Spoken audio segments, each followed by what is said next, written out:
நாட்கள் முடியும் வரை என் ஜீவன் பிரியும் வரை என் சுவாசம் ஒழியும் வரை. நீங்க சொல்லுங்க, சபை மக்கள் சொல்லுங்க, உம்மையே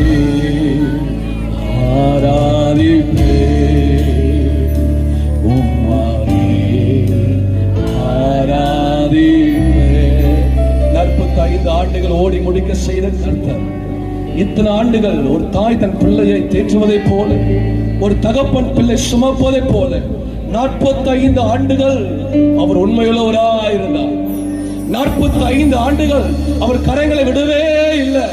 45 ஆண்டுகள் அவர் சமூகம் முன்பாக சென்றதை அதற்காக கைகளை தட்டி, எத்தனை இழப்புகள், எத்தனை ஏமாற்றங்கள், எத்தனை பள்ளங்கள், எத்தனை ஆபத்துகள், எத்தனை நாசமோசம்